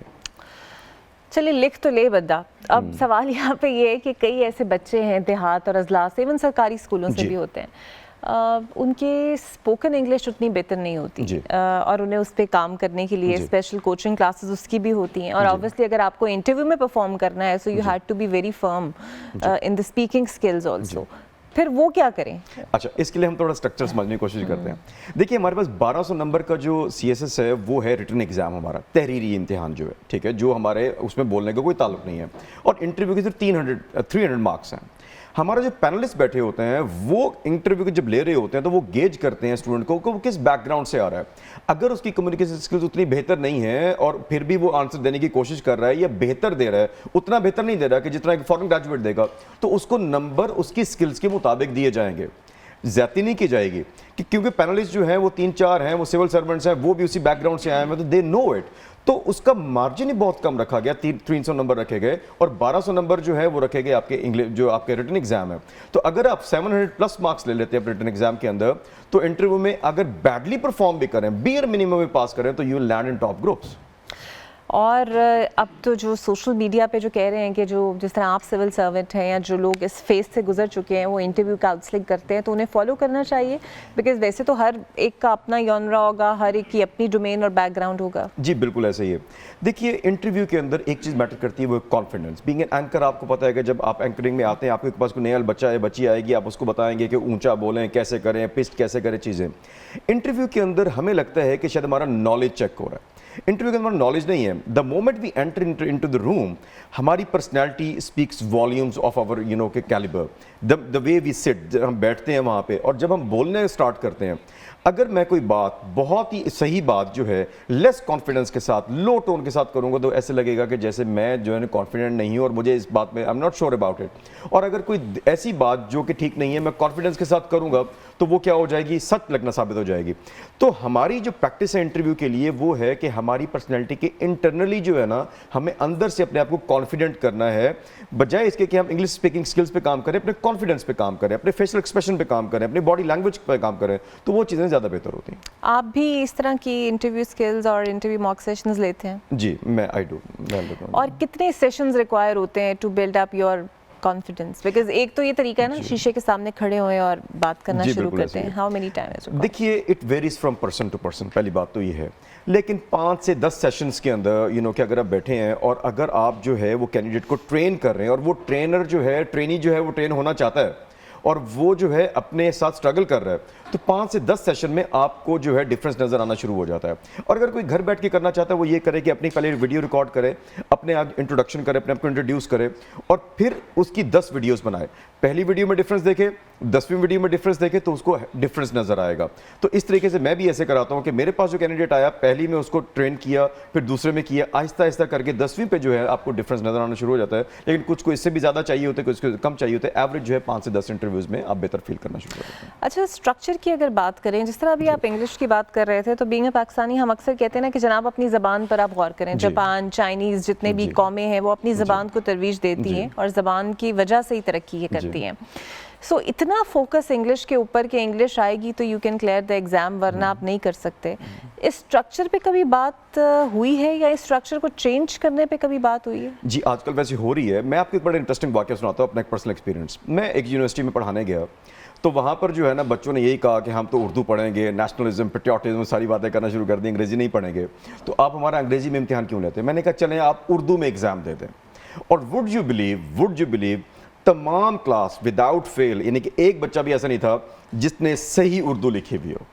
मसला उर्दू या अंग्रेजी का नहीं है, ज़बान का नहीं है, लिखने का नहीं है, मसला है हमारे लिखने का तरीक़ाकार, कि ना हमें उर्दू लिखना आती है, ना हमें जो है ना अंग्रेजी लिखना आती है। ना कि हमारी तवज्जो तो बट गई ना। जी एग्जैक्टली, बिल्कुल ऐसा ही है। बच्चों ने कमीज़ को जो है ना वो लिखा हुआ था, कशिश वाले काफ से लिखा हुआ था, और इस तरह की बहुत सारी मिस्टेक्स थी, ना उनको इमला आ रही थी, ना उनको ग्रामर ठीक थी। तो वही गलतियां जो हम अंग्रेजी में कर रहे होते हैं वही उर्दू में करते हैं। So it is the educational system कि जिसको चेंज होने की ज़रूरत है, ना कि लैंग्वेज को। लैंग्वेज चेंज कर दें, उससे कोई फ़र्क नहीं पड़ता। बात भी हो रही है अभी जो नया सिस्टम आ रहा है उसके अंदर वो कह रहे हैं कि उर्दू के अंदर कर दें, तो वो नहीं करते। अच्छा, अब जिस तरह हमारा हमसाया मुल्क भारत है, उन्होंने तो बहुत ज़्यादा मूवीज़ भी इसके ऊपर बनाई हैं अपने CSS, अपने जो कॉम्पिटिटिव एग्ज़ाम्स को लेकर हैं, और वहाँ पे भी एक बाकायदा एक ऐसा शहर है जहाँ पे कॉम्पिटिटिव एग्ज़ाम्स की तैयारी बड़ी होती है और दिखाई जाती है। उनका और हमारे स्ट्रक्चर में कितना फ़र्क है? बिकॉज रूट्स तो एक ही है ना, बड़े सगीर से इवॉल्व हुए हैं सारे। देखिए, स्ट्रक्चर में तो डिफरेंस नहीं है, लेकिन उनके अंदर जो है उनका पहले ये है कि उन्होंने प्रिलिमिनरी टेस्ट जो है पहला जो जिस तरह हमारे भी प्रिलिमिनरी टेस्ट कर दिया वो बहुत मुश्किल किया हुआ है, उसके बाद उनके मेंस होते हैं। हमारा भी उन्होंने इंट्रोड्यूस किया 2-3 साल पहले, उसको MPT कहते हैं, जो है MCQ बेस्ड प्रिलिमिनरी टेस्ट जो ले लेते हैं हम, लेकिन वो उतना ज़्यादा उसका फेलियर रेट नहीं है जितना कि इंडिया के अंदर है और वो करते हैं। तो वो पहले ही फिल्टर आउट कर लेते हैं अच्छे बच्चे जो हैं, ताकि जो उनको मेंस में ज़्यादा जो है उनको फिल्ट्रेशन ना करनी पड़े और वो बेहतर लोग ही हैं, सीरियस लोग ही हैं। यहाँ पे होता क्या है कि कैंडिडेट्स अप्लाई कर देते हैं बगैर तैयारी किए, just for the sake of it, और वो करते रहते हैं, और फिर जो एग्जामिनर पे बर्डन पड़ता है, तो जब एग्जामिनर के पास बहुत ज़्यादा पेपर जाते हैं तो क्वालिटी ऑफ चेकिंग जो है वो कॉम्प्रोमाइज़ हो जाती है। तो इस वजह से हमारा ये बेसिक डिफरेंस जो है हमारा और इंडिया का, ये वाला डिफरेंस। बिल्कुल सही, बहुत शुक्रिया आपका। और मेरा ख्याल है इतनी सी टिप्स अगर हम फॉलो कर लें, और जिस तरह ये कह रहे थे कि अपनी ज़बान पे फोकस कर लें, और ऑब्वियसली जहाँ पे रहना है, जिस तरह की डोमेन है उस तरीके से आपको तैयारी करनी है। सो ये स्ट्रक्चर अगर आप शुरू से ही जो बच्चे करना चाहते हैं, वो जो अपनी डिग्री प्रोसेस में तभी से इस पे काम करना शुरू करें, तो मेरा ख्याल है CSS तक पहुँचते पहुँचते आसानी हो जाएगी। एक ब्रेक ले लेते हैं, ब्रेक के बाद आपसे मिलते हैं। वेलकम बैक जी, आपको एक मरतबा फिर से हम कहते हैं खुशामदीद। और शेफ़ आज हमारे साथ किचन में हमें ज्वाइन कर चुकी हैं ज़हरा बतूल साहिबा। Welcome to the show Zahra. तो क्या बना रही हैं आज आप? आज मैं बटर चिकन बना रही हूँ, और जिसके लिए मैंने चिकन को मैरिनेट किया था डिफरेंट स्पाइसेस में, जिसमें रेड चिली, ब्लैक पेपर और सॉल्ट, इसके अलावा क्रीम, लेमन जूस। तो मैंने मैरिनेट करने के बाद इसको थोड़ी सी रेस्ट दी है, और उसके बाद अब मैं इसको कुक कर रही हूँ। और इसके अलावा मैंने ग्रेवी अलग से बनाई है, वो बन जाएगी, देन मैं इसमें ऐड कर दूँगी। अच्छा, यानी चिकन को ग्रिल करने के बाद आप ग्रेवी में इसको ऐड कर लेंगी। तो ग्रेवी किस तरह बनाया है? ग्रेवी, क्योंकि बटर चिकन है तो मैंने बटर में पहले बटर को करके, तो उसमें मैंने सारे ऐड किए हैं, मतलब मसाले जो थे मैंने उसको ब्लेंड किया, देन उसको मैंने ऐड कर दिया, और वो अब बनेगा। उसको स्टीम दी हुई है ताकि वो अच्छे से कुक हो जाए, और वो जब बन जाएगा प्रॉपर, उसमें चिकन ऐड कर देंगे, लास्ट में उसको क्रीम ऐड करेंगे उसमें, और उसको गार्निश कर देंगे कोरिएंडर के साथ। तो इसे खा किसके साथ सकते हैं? राइस के साथ, रोटी के साथ, ब्रेड के साथ, किसके साथ इसको ज़्यादा अच्छा सर्व हो सकती है? ये बेसिकली ये बटर चिकन है तो इसमें ज़्यादा बटर की क्वांटिटी होनी चाहिए, और क्रीमी भी थोड़ा थोड़ा होना चाहिए। नहीं, मैं पूछ रही हूँ इसे खाना किसके साथ चाहिए? चावलों के साथ, रोटी के साथ, या कोई ब्रेड? रोटी के साथ वो आप पे डिपेंड करता है, आपको जो अच्छा लगे। वैसे तो ज़्यादातर रोटी के साथ इस्तेमाल कीजिए। अच्छा, रोटी के साथ ग्रेवी होती है ना, इसलिए। हाँ, नान या कुछ इस तरीके से इस्तेमाल करें। बिल्कुल सही। तो बाहर की दुनिया में जब ये इसको बनाया जाता है तो ऑब्वियसली स्पाइसेस उस हिसाब से होते हैं। पाकिस्तानी में आप तेज़ कर देते हैं? जी, पाकिस्तान में स्पाइसेस पाकिस्तानियों के लिहाज से तेज़ हो जाते हैं, basic spices according to taste होता है। वैसे तो पाकिस्तानी आपको पता है स्पाइसेस ज़्यादा यूज़ करते हैं, तो इसलिए, लेकिन मैंने नॉर्मल रखा है ताकि इजीली खाया जा सके, ये नहीं ज़्यादा स्पाइसी नहीं। बिल्कुल सही। और कितनी देर में बन जाती है ये dish? Maximum 25 to 30 minutes. 25 to 30 minutes में। और मैरिनेट कितनी देर करके रखना है इसे? मैरिनेशन डिपेंड करता है, लेकिन मैंने इसको 10 to 15 मिनट्स के लिए रखा था, क्योंकि टाइम भी मैनेज करना था, इसलिए मैं ज़्यादा देर उसको मैरिनेशन के लिए रखा। आपकी मर्ज़ी है, आप 30 मिनट्स तक रख सकते हो, आपने 20 मिनट्स रखना है, डिपेंड करता है। और बटर कितनी क्वांटिटी में यूज़ किया आपने? बटर मैंने 100 ग्राम यूज़ किया ग्रेवी में, और बाद में गार्निशिंग में भी मैं इसमें ऐड कर। गार्निशिंग में आप अलग से? और क्रीम कितनी यूज़ किया आपने? क्रीम मैंने अभी तक तो नहीं यूज़ की है, मैं अभी यूज़ करूँगी, देखूँगी जिस तरह मुझे ज़्यादा बेहतर लगेगा। मैक्सिमम 100 to 150 ग्राम बस।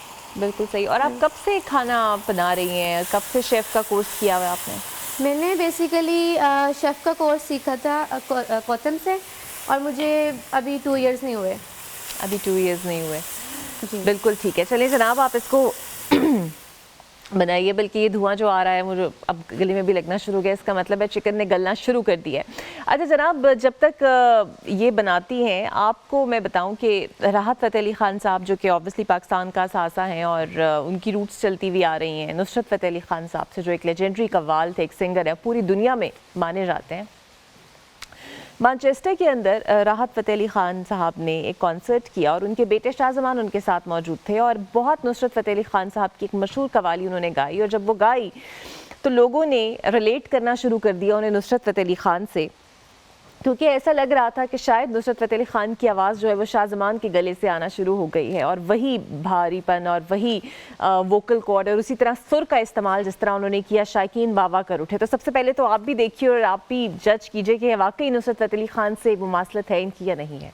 तो वैसे काफ़ी आवाज़ इनकी मिलती है मुझे तो लगता है, क्योंकि जो राहत फ़तेह अली ख़ान की आवाज़ है वो थोड़ी श्रिल आवाज़ है, पतली आवाज़ है, और शाहज़मान की जो आवाज़ है वो ज़रा उसमें भारीपन है जिस तरह नुसरत साहब की आवाज़ में था। जिस तरह जब राहत साहब से ये सवाल किया गया कि वाकई आपको लगता है कि नुसरत फ़तेह अली ख़ान से इनकी आवाज़ मिलती है या एक दफ़ा हम ये कहें कि रीबॉर्न हो रहे हैं वो इनकी आवाज़ के साथ, तो उन्होंने क्या कहा ये सुनिए।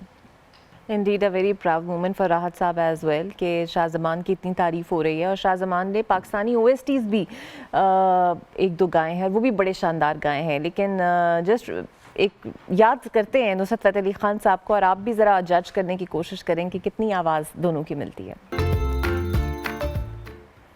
Welcome back. और अब आपको ये बताएं कि पाकिस्तान जो है वो हमेशा से मजहबी हमआहंगी के तौर पे बहुत सारे इकदाम कर रहा है और उसके लिए कोशा भी है। बैसाखी त्यौहार एक ऐसा त्यौहार है जब बहुत सारे सिख यात्री या पाकिस्तान आते हैं और उनकी मेहमान नवाजी में कोई कसर नहीं छोड़ी जाती। और अब भी तकरीबन 6,500 के करीब सिख यात्री जो हैं वो पाकिस्तान आ रहे हैं, उन्हें वीज़े जारी किए गए हैं। हमारे नुमाइंदे दानिश जो हैं इस वक्त वाघा बॉर्डर पर मौजूद हैं और उन्होंने सिख यात्रियों से भी बात की है। तो आइए देखते हैं कि क्या इंतजाम किए गए हैं और क्या कहते हैं ये यात्री। जी बिल्कुल, बैसाखी मेला और जन्म खालिस्तान की 2025 की तकरीबात में शिरकत के लिए खुसूसी तौर पर सिख यात्रियों की बड़ी तादाद जो है वो वाघा बॉर्डर क्रॉस करके पाकिस्तान में दाखिल हो चुकी है। 6,751 सिख यात्रियों को खुसूसी तौर पर पाकिस्तान की जानिब से इस मरतबा जो है वो वीज़े जारी किए गए। पहली मरतबा इतनी बड़ी तादाद में जो है वो सिख यात्री यहाँ पर पहुँचे हैं। क्या उनके जज्बात हैं, ये दो ग्रुप्स में इनको तकसीम किया गया है। 14 जो है वो अप्रैल को जो है वो बाकायदा तौर पर बैसाखी मेले की तकरीब होगी। इनसे इनके जज्बात जानते हैं। ये बताइएगा कैसा महसूस कर रहे हैं, यहाँ पर आए हैं, पहली मरतबा आए हैं, इससे पहले भी आप आ चुके हैं? पहली बार आए हैं, बहुत खुशी महसूस कर रहे हैं। दाता है कृपा करे अगली बार भी ऐसे ही आइए। बहुत बहुत धन्यवाद आने का लिए। चढ़ते पंजाब तो लहंदे पंजाब च आए हो, की ਤੁਹਾਡੇ जज्बात ने ਵੱਡਿਆਂ ਦੀ ਕੀ याद ताज़ा कर रहे हो, ਤੁਹਾਡੇ ਇੱਥੇ ਮਖਸੂਸ ਮੁਕਾਮਾਤ ਵੀ ਨੇ, ਕੀ ਇਸ ਟਾਈਮ ਤੁਹਾਡੇ ਕੀ ਜਜ਼ਬਾਤ ਨੇ? ਸਭ ਤੋਂ ਪਹਿਲਾਂ ਜੀ ਵਾਹਿਗੁਰੂ ਜੀ ਕਾ ਖਾਲਸਾ ਵਾਹਿਗੁਰੂ ਜੀ ਕੀ ਫਤਿਹ। ਸਾਨੂੰ ਬਹੁਤ ਵਧੀਆ ਲੱਗ ਰਿਹਾ ਵਾ ਆ ਕੇ, ਤੇ ਸਰਕਾਰਾਂ ਦਾ ਵੀ ਧੰਨਵਾਦ ਆ, ਚੜ੍ਹਦੇ ਪੰਜਾਬ ਦੇ ਲਹਿੰਦੇ ਪੰਜਾਬ ਦਾ ਜਿਹਨੇ ਰਾਸਤਾ ਖੋਲ੍ਹਿਆ, ਵੀਜ਼ਾ ਦੇ ਰਹੇ ਆ। ਸਾਨੂੰ ਬਹੁਤ ਖੁਸ਼ੀ ਮਹਿਸੂਸ ਹੁੰਦੀ ਹੈ ਕਿਉਂਕਿ ਕੁਝ ਚੀਜ਼ਾਂ ਇੱਦਾਂ ਦੀਆਂ ਨੇ ਜਿਹੜੀਆਂ ਉੱਧਰ ਲੋਪ ਹੋ ਚੁੱਕੀਆਂ ਨੇ। ਇੱਧਰ ਹੈਗਾ ਪੁਰਾਣਾ ਵਿਰਸਾ ਤੇ ਉਹ ਦੇਖਣ ਨੂੰ ਮਿਲਦਾ, ਦਰਸ਼ਨ ਕਰਨ ਨੂੰ ਮਿਲਦੇ, ਆਪਦੇ ਗੁਰੂਆਂ ਦੀ ਧਰਤੀ ਦੇ ਪੀਰਾਂ ਦੇ ਮੱਥਾ ਟੇਕਣ ਦਾ ਹਨਾ ਮੌਕਾ ਦਿੱਤਾ ਹੈ। ਸਾਨੂੰ ਬਹੁਤ ਵਧੀਆ ਲੱਗ ਰਿਹਾ ਜੀ, ਬਹੁਤ ਖੁਸ਼ੀ ਦੇ ਤੇ ਮਾਣ ਵਾਲੀ ਜਜ਼ਬਾਤ ਕੀ ਨੇ? ਤੁਸੀਂ ਜਾ ਕੇ ਆਪਣੇ ਪੁਰਖਾਂ ਦੀਆਂ ਦੇਖੋਗੇ, ਵੱਡਿਆਂ ਦੀ ਜਗ੍ਹਾ ਦੇਖੋਗੇ, ਆਪਣੇ ਮੁਕੱਦਸ ਮੁਕਾਮਾਤ ਦੇਖੋਗੇ, ਇਸ ਟਾਈਮ ਕੀ ਫੀਲਿੰਗ ਕੀ ਹੈ ਤੁਹਾਡੀ ਇਸ ਟਾਈਮ? ਫੀਲਿੰਗ ਤਾਂ ਜੀ ਦੱਸ ਨਹੀਂ ਸਕਦੇ, ਸ਼ਬਦਾਂ 'ਚ ਬਿਆਨ ਨਹੀਂ ਹੋ ਸਕਦੀ। ਫੀਲਿੰਗ ਇੰਨੀਆਂ ਦਿਲੋਂ ਖੁਸ਼ ਹਾਂ ਬਹੁਤ ਜ਼ਿਆਦਾ, ਜਾਣੀ ਜੋ ਮੇਲ ਮਿਲਾਪ ਇਹ ਹੋ ਰਹੇ ਆ, ਪਿਆਰ ਆਪਸ ਵਿੱਚ ਹੀ ਵਧੂਗਾ ਦੋਨਾਂ ਮੁਲਕਾਂ ਦਾ। ਤੇ ਸਾਨੂੰ ਇਹ ਆ ਵੀ ਇਹ ਵੀਜ਼ੇ ਜਿਵੇਂ ਮਿਲ ਰਹੇ ਆ, ਹੋਰ ਵੀ ਆ ਜਾ ਕੇ ਦੋਸਤਾਂ ਮਿੱਤਰਾਂ ਨੂੰ ਦੱਸਾਂਗੇ ਵੀ ਜਾਣਾ ਚਾਹੀਦਾ, ਆਉਣਾ ਚਾਹੀਦਾ। ਵਧੀਆ ਵਾ, बहुत इंतजाम, इधर भी वधिया उधर भी वधिया, ते बहुत वधिया जानी लग रही है। बहुत बेहतरीन इंतजाम को सराहा जा रहा है। ये भी कहा जा रहा है कि वहाँ जाके मजीद लोगों को बताएंगे। मजीद साथी भी हमारे साथ मौजूद हैं। अच्छा जी, दूसरी मरतबा आप आए हैं, पहली मरतबा का कैसा एक्सपीरियंस रहा और इस मरतबा आपके क्या जज्बात हैं? बड़ा वधिया एक्सपीरियंस रहा जी। ਅਸੀਂ ਗੁਰੂ ਨਾਨਕ ਦੇਵ ਜੀ ਦੀ ਜਨਮ ਭੂਮੀ ਤੇ ਆਏ ਹਾਂ, ਬੜੀ ਖੁਸ਼ੀ ਹੋਈ ਹੈ ਜੀ ਸਾਨੂੰ ਆ ਕੇ। ਸਾਡੇ ਦਾਦੇ ਪੜਦਾਦਿਆਂ ਦੀ ਵੀ ਇਹ ਧਰਤੀ ਹੈਗੀ। ਜ਼ਿਲ੍ਹਾ ਸ਼ੇਖਪੁਰਾ ਸਾਡਾ ਪੁਰਾਣਾ ਹੈ ਜੀ, ਹਰਦੋ ਲੱਦੇਗੇ ਪਿੰਡ ਹੈ ਜੀ ਸਾਡਾ ਪੁਰਾਣਾ। ਮੇਰੇ ਦਾਦੇ ਦਾ ਪਿੰਡ ਹੈ, ਮੇਰੇ ਬਾਪ ਦਾ ਜਨਮ ਵੀ ਉੱਥੇ ਹੋਇਆ ਜੀ, ਹਰਦੋ ਲੱਦੇਗੇ, ਜ਼ਿਲ੍ਹਾ ਸ਼ੇਖਪੁਰਾ। ਅੱਛਾ ਜੀ, ਤੁਸੀਂ ਪੁਰਖਾਂ ਦੇ ਪਿੰਡ ਜਾ ਰਹੇ ਹੋ ਤੇ ਕੀ ਮਹਿਸੂਸ ਹੋ ਰਿਹਾ? ਪਿਛਲੀ ਦਫਾ ਵੀ ਗਏ ਸੀ, ਕੀ ਯਾਦਾਂ ਲੈ ਕੇ ਗਏ ਸੀ, ਹੁਣ ਕੀ ਯਾਦਾਂ ਨੇ ਤੁਹਾਡੀਆਂ? ਮਜ਼ੀਦ ਕੀ ਇੱਥੋਂ ਐਕਸਪਲੋਰ ਕਰਕੇ ਜਾਓਗੇ? ਐਕਸਪੀਰੀਅੰਸ ਤਾਂ ਬਹੁਤ ਵਧੀਆ ਜੀ, ਬੜਾ ਪਿਆਰ ਕਰਦੇ ਨੇ, ਬੜੇ ਲਹਿੰਦੇ ਪੰਜਾਬ 'ਚ ਬੜਾ ਪਿਆਰ ਮਿਲਦਾ ਇਹਨਾਂ ਦਾ। ਸਾਨੂੰ ਸ਼ਾਇਦ ਇੰਡੀਆ 'ਚ ਵੀ ਨਹੀਂ ਮਿਲਦਾ ਹੈਗਾ ਜਿੰਨਾ ਲਹਿੰਦੇ ਪੰਜਾਬ 'ਚ ਮਿਲਦਾ ਹੈ। ਸਾਰੇ ਗੱਲਬਾਤ ਪੰਜਾਬੀ 'ਚ ਕਰਦੇ ਆ, ਸਾਨੂੰ ਕੋਈ ਉੱਪਰ ਲੱਗਦਾ ਹੀ ਨਹੀਂ ਵੀ ਇੱਥੇ ਕੋਈ ਪਾਕਿਸਤਾਨ ਆਏ ਆ ਅਸੀਂ। ਹਾਂ ਜੀ ਜੀ, ਜ਼ਬਾਨ ਵੀ ਕਹਿੰਦੇ ਨੇ ਸਾਡੀ ਸਾਂਝੀ ਹੈ ਤੇ ਬਿਲਕੁਲ ਵੀ ਓਪਰਾਪਨ ਨਹੀਂ ਲੱਗਦਾ। ਬਜ਼ੁਰਗ ਸਾਡਾ ਮੌਜੂਦ ਨੇ। ਅੱਛਾ ਜੀ, ਦੱਸਿਓ, ਤੁਸੀਂ ਤੇ ਮੁਤਅੱਦਦ ਵਾਰ ਆ ਚੁੱਕੇ ਹੋ, ਕੀ ਪੈਗਾਮ ਦੋਗੇ ਆਲਮੀ ਦੁਨੀਆ ਨੂੰ ਪਾਕਿਸਤਾਨ ਦੀ ਮਹਿਮਾਨ ਨਵਾਜ਼ੀ ਤੋਂ ਮੁਤਲਕ? ਹਾਂਜੀ, ਬਹੁਤ ਵਧੀਆ ਜੀ, ਕੋਈ ਬਹੁਤ ਵਧੀਆ ਇੱਜ਼ਤ ਮਾਣ ਕਰਦੇ ਜੀ ਆਇਆਂ ਦਾ, ਕੋਈ ਹਰ ਇੱਕ ਚੀਜ਼ ਦੀ, ਕਿਸੇ ਚੀਜ਼ ਦੀ ਕਮੀ ਨਹੀਂ ਜੀ, ਸਾਰਾ ਕੁਝ ਇੱਜ਼ਤ ਮਾਣ ਵਧੀਆ, ਰਹਿਣ ਬਹਿਣ ਨੂੰ ਸਾਰਾ ਕੁਝ ਵਧੀਆ ਜੀ। ਤੁਸੀਂ ਕੀ ਪੈਗਾਮ ਦੋਗੇ ਜੀ? ਮੇਰਾ ਪੈਗਾਮ ਇਹ ਹੈ, ਜਿੱਥੇ ਜਾਏ ਬਹੇ ਮੇਰਾ ਸਤਿਗੁਰੂ, ਸੋ ਥਾਂ ਸਹਾਵਾ। ਇਹ ਜੋ ਧਰਤੀ ਹੈ ਗੁਰੂ ਨਾਨਕ ਦੇਵ ਜੀ ਦੀ ਧਰਤੀ ਹੈ। ਅੱਜ ਮੈਂ ਪਹਿਲੀ ਵਾਰੀ ਇਸ ਧਰਤੀ ਦੇ ਉੱਤੇ ਨਮਸਕਾਰ ਕਰਿਆ। ਪੰਜਾਬ ਦੇ ਵਿੱਚੋਂ ਅਸੀਂ ਉੱਠ ਕੇ ਆਏ ਹਾਂ, ਅਨੰਦਪੁਰ ਸਾਹਿਬ ਦੀ ਧਰਤੀ ਤੋਂ, ਜਿਹੜਾ ਪਾਕਿਸਤਾਨ ਦਾ ਜਿਹੜਾ ਪ੍ਰਬੰਧ ਹੈ ਬਹੁਤ ਵਧੀਆ ਹੈ। ਅੱਜ ਸਾਨੂੰ ਜਿਹੜੇ ਸਾਡੇ ਪੁਰਖਾਂ ਦੀ ਧਰਤੀ ਹੈ, ਅੱਜ ਸਾਨੂੰ ਫੇਰ ਦੁਬਾਰਾ ਇਹਦੇ ਦਰਸ਼ਨ ਕਰਨ ਦੇ ਵਾਸਤੇ ਸਾਨੂੰ ਮੌਕਾ ਮਿਲਿਆ। ਅਸੀਂ ਪਾਕਿਸਤਾਨ ਦੀ ਗਵਰਨਮੈਂਟ ਨੂੰ ਇਹ ਕਹਿਣਾ ਚਾਹੁੰਦੇ ਹਾਂ ਕਿ ਹੋਰ ਵੀਜ਼ੇ ਅਲਾਉ ਕਰੇ ਤਾਂ ਕਿ ਉੱਧਰ ਦੇ ਜਿਹੜੇ ਲੋਕ ਹੈ ਆਪਣੇ ਗੁਰੂ ਧਾਮਾਂ ਦੇ ਆ ਕੇ ਉਹ ਦਰਸ਼ਨ ਕਰ ਸਕਣ। ਤੇ ਇੱਕ ਵਾਰ ਇਹਨਾਂ ਦਾ ਫੇਰ ਕੋਟ ਧੰਨਵਾਦ ਹੈ। जी यहाँ पर शुक्रिया अदा किया जा रहा है। रकम में भी देखा जा सकता है कि यहाँ पे सिख यात्रियों की एक बड़ी तादाद जो है वो यहाँ पर आराम कर रही है। बॉर्डर क्रॉस करने के बाद यहाँ पर आराम किया जा रहा है, फिर इनको एयर कंडीशन बसों के थ्रू जो है वो इनके मुख्तलिफ मुकामात पर पहुँचाया जाएगा। 2 मुख्तलिफ मुकामात जो है वो तय किए गए हैं, 2 ग्रुप्स में इनको तकसीम किया गया है। बाकायदा तौर पर रेस्क्यू की यहाँ पर टीमें मौजूद हैं, मेडिकल सहूलियात यहाँ पर दी जा रही हैं, यहाँ पर रिफ्रेशमेंट दी जा रही है। उन्हीं के साथ साथ सिक्योरिटी जो है वो हाई अलर्ट की गई है ताकि मेहमानों का खसूसी तौर पर ख्याल रखा जाए और एयर कंडीशन बसों के जरिए इन्हें जो मुख्तलिफ मुकामात पर जो है वो मुंतकिल किया जाएगा। सिख यात्रियों की बड़ी तादाद यहाँ पर आके बड़ा खुशी महसूस कर रही है और ये कह रही है कि हमारे मुकद्दस मुकामात यहाँ पर मौजूद हैं जहाँ पर आने की हमें बहुत ज़्यादा ख्वाहिश थी। आज वो ख्वाहिश पूरी होने पर अपनी जो है वो बड़ा शुक्र अदा कर रहे हैं कि हमें ये सआदत नसीब मिली। और ये भी कहा जा रहा है कि जो बॉर्डर की सहूलियात है, जो बॉर्डर के तकल्लुफ़ात हैं, इनको ख़त्म किया जाए ताकि ज़्यादा से ज़्यादा लोग यहाँ पर आ सके। ये भी इनकी जानिब से डिमांड की जा रही है और मज़ीद वीज़ों की डिमांड की जा रही है कि ज़्यादा से ज़्यादा तादाद में वीज़े जारी किए जाए ताकि जो सिख इस मरतबा यहाँ पर नहीं आ सके बैसाखी मेला में और दीगर त्यौहारात में, वो भी जो है इसमें शामिल हो सके और अपने मुक़द्दस मुकामात की ज़ियारत कर सकें। जी बहुत शुक्रिया आपका। और लग रहा था कि ये कितने खुश हैं। मुझे स्टूडियो में ज्वाइन कर रहे हैं जनाब अहमद रज़ा साहब, पंजाबी प्रचार कमेटी के मेंबर भी हैं। बहुत शुक्रिया अहमद रज़ा साहब आपका। तो सर, इतनी बड़ी तादाद में ये यात्री यहाँ पर आते हैं, कितने इंतज़ामात, कितना वक्त आपको लगता है और कैसे इंतज़ामात होते हैं? देखो ਇਹਦੇ ਵਿੱਚ ਅਗਰ ਅਸੀਂ ਦੇਖੀਏ ਤਾਂ ਜਿਹੜੇ ਪਹਿਲੇ ਜਿਤਨੇ ਵੀ ਵਿਸਾਖੀ ਫੈਸਟੀਵਲ ਇੱਥੇ ਹੁੰਦਾ ਹੈ ਉੱਥੇ ਇੰਡੀਆ ਤੋਂ ਇੱਕ ਵੱਡੀ ਤਾਦਾਦ ਦੇ ਵਿੱਚ ਲੋਕ ਆਉਂਦੇ ਨੇ ਜੀ, ਜਿਹਦੇ ਵਿੱਚ ਸਮ ਟਾਈਮ 2500 ਲੋਕ ਆ ਰਹੇ ਹੁੰਦੇ ਨੇ, ਸਮ ਟਾਈਮ 3000 ਲੋਕ ਆ ਰਹੇ ਹੁੰਦੇ ਨੇ। ਇਹ ਫਸਟ ਟਾਈਮ ਹੋਇਆ ਕਿ ਪਾਕਿਸਤਾਨ ਨੇ ਕੁਝ 6600 ਪਲੱਸ ਲੋਕਾਂ ਨੂੰ ਵੀਜ਼ਾ ਦਿੱਤਾ ਹੈ। ਇਸ ਤੋਂ ਪਹਿਲੇ ਇਹ ਕਦੀ ਨਹੀਂ ਹੋਇਆ। ਸੋ ਸਾਰੇ ਜਿਤਨੇ ਵੀ ਅਰੇਂਜਮੈਂਟਸ ਹਨ, ਪਾਕਿਸਤਾਨੀ ਸਰਕਾਰ, ਸਾਡਾ ਇੱਕ ਸਰਕਾਰ ਦਾ ਇੱਕ ਇਦਾਰਾ ਹੈ ਇਵੈਕਿਊ ਟਰਸਟ ਅਥਾਰਟੀ ETPB, ਸਾਰੇ ਜਿਤਨੇ ਅਰੇਂਜਮੈਂਟਸ ਹਨ ਸਾਰੇ ਉਹ ਦੇਖਦਾ ਹੈ। ਔਰ ਮੈਨੂੰ ਪਰਸਨਲੀ ਬਹੁਤ ਇਸ ਦੀ ਖੁਸ਼ੀ ਹੈ ਕਿ ਇਤਨੀ ਵੱਡੀ ਤਾਦਾਦ ਦੇ ਵਿੱਚ ਲੋਕਾਂ ਨੂੰ ਵੀਜ਼ੇ ਦੇਣਾ ਔਰ ਲੋਕਾਂ ਦਾ ਆਣਾ। ਅੱਜ ਤੇ ਲੋਕ ਆ ਰਹੇ ਹਨ, ਸੋ ਅਗਲੇ 10 ਦਿਨ ਇਹਨਾਂ ਨੇ ਇੱਥੇ ਗੁਜ਼ਾਰਨੇ ਹਨ। और होपफुली कि पाकिस्तान एक साइड ते क्रिकेट मैचेस हो रहे हैं, दूसरी साइड ते इन्नी वड्डी तादाद दे विच इंडिया तो लोगों का आना है। सो एक ਜਿਹੜੇ ਪਾਕਿਸਤਾਨ ਦੀ ਪੁਰਅਮਨ ਇੱਕ ਫੇਸ ਹੈ ਉਸ ਨੂੰ ਦਿਖਾਉਣ ਦੇ ਵਿੱਚ ਅਸੀਂ ਕਾਮਯਾਬ ਹੋਵਾਂਗੇ। ਔਰ ਖਾਸ ਕਰ ਜਿਤਨੇ ਵੀ ਲੋਕ ਆ ਰਹੇ ਹਨ ਇਹ ਸਾਡੇ ਇੱਕ ਤਰ੍ਹਾਂ ਦੇ ਬ੍ਰਾਂਡ ਐਮਬੈਸਡਰ ਬਣ ਕੇ ਆ ਰਹੇ ਹਨ। ਜੋ ਐਕਚੁਅਲ ਪਾਕਿਸਤਾਨ ਦਾ ਫੇਸ ਹੈ, ਜੋ ਪੰਜਾਬੀਆਂ ਦਾ ਫੇਸ ਹੈ, ਇਹ ਦੇਖ ਕੇ ਜਾਣਗੇ। ਔਰ ਜੋ ਪਾਕਿਸਤਾਨ ਦੇ ਅਗੇਂਸਟ ਔਰ ਇੱਥੋਂ ਦਾ ਇੱਕ ਖਾਸ ਇੱਕ ਮਾਈਂਡਸੈਟ ਦੇ ਤਹਿਤ ਪ੍ਰੋਪੇਗੈਂਡਾ ਕੀਤਾ ਜਾਂਦਾ ਹੈ, ये उसके अगेंस्ट एक तरह का साड़ी ब्रांड एम्बेसडर के तौर पर काम करें। बिल्कुल सही। और कितने दिन ये यहाँ पर मौजूद रहते हैं और क्या क्या इनके लिए आपने कोई फेस्टिवल अरेंज किया हुआ है, कोई स्पेशल अरेंजमेंट्स हुए हैं इनके लिए जो आप बताना चाहें? इन्हों का टोटली जितने भी साढ़े सिख यात्रा आते हैं, क्योंकि एक टोटली एक मजहबी परसपैक्टिव के नाल अगर असीं देखिए तो टोटल उन्होंने उस तरह की यात्रा होंदी है। हालांकि विसाखी का अगर असीं दूसरे एंड तो देखिए तो एक सीजनल फैसटिवल है, जिस तरीके के लोहड़ी है पंजाब के अंदर तक सदियां तो मनाया जा रही है। लेकिन साढ़े जितने लोग इत्थे आते हैं इन्हां दे 9 दिन साढ़े कोल रहिंदे ने। इहदे विचों मेन जिहड़ी इसदी तकरीब होंदी है वो हसन अब्दाल पंजा साहब गुरुद्वारा साहब दे अंदर होंदी है और ये 13 तारीख नूं होंदी है। 13-14 नूं उत्थे रहणगे। उस तो बाद खास जितने इन्हां दे गुरु घर हैं, गुरुद्वारे हैं, जिस तरीके दा जन्म अस्थान है ननकाना साहब दे अंदर उत्थे एक दिन गुजारनगे। फिर अगे गुरुद्वारा सच्चा सौदा साहब उत्थे जितने भी मेहमान हैं वो जाणगे।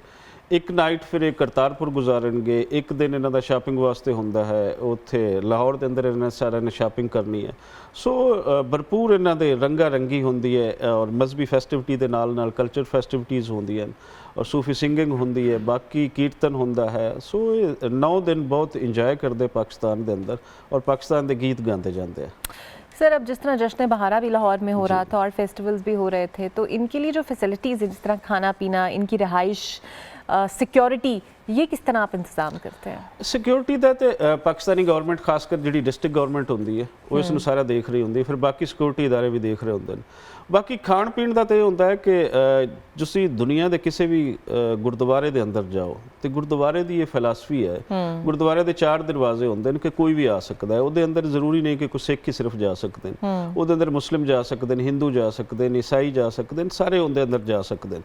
सो गुरुद्वारे के अंदर एक लंगर का जिस तरीके साडी सूफी ਹੀ ਰੀਤ ਹੈ। ਸਾਡੇ ਮਿਜ਼ਾਰਾਂ ਤੇ ਇੱਕ ਲੰਗਰ ਵਾਫਰ ਮਿਕਦਾਰ ਦੇ ਵਿੱਚ ਬਣਦਾ ਹੈ। ਇਸੇ ਤਰੀਕੇ ਗੁਰੂ ਘਰਾਂ ਦੇ ਅੰਦਰ, ਗੁਰਦੁਆਰਿਆਂ ਦੇ ਅੰਦਰ ਲੰਗਰ ਦਾ ਬਹੁਤ ਖੁੱਲ੍ਹਾ ਇੰਤਜ਼ਾਮ ਕੀਤਾ ਜਾਂਦਾ ਹੈ ਔਰ ਲੰਗਰ ਦਾ ਫਲਸਫਾ ਹੀ ਜਿਹੜਾ ਬਾਬਾ ਗੁਰੂ ਨਾਨਕ ਨੇ ਸਟਾਰਟ ਕੀਤਾ ਸੀ ਗੁਰਦੁਆਰਾ ਸੱਚਾ ਸੌਦਾ ਤੋਂ, ਉਹ ਉਸੇ ਫਿਲਾਸਫੀ ਦੇ ਤਹਿਤ ਪਾਕਿਸਤਾਨੀ ਸਰਕਾਰ ਵੀ ਉਸ ਨੂੰ ਬਹੁਤ ਜ਼ਿਆਦਾ ਲੰਗਰ ਦੇ ਬੜੇ ਸੋਹਣੇ ਸਾਫ਼ ਸੁਥਰੇ ਅਰੇਂਜਮੈਂਟਸ ਕਰਦੀ ਹੈ ਔਰ ਸਭ ਨੂੰ ਵਾਫਰ ਮਿਕਦਾਰ ਦੇ ਵਿੱਚ ਲੰਗਰ ਮਿਲਦਾ, ਸੋ ਖੁਸ਼ ਹੁੰਦੇ ਨੇ।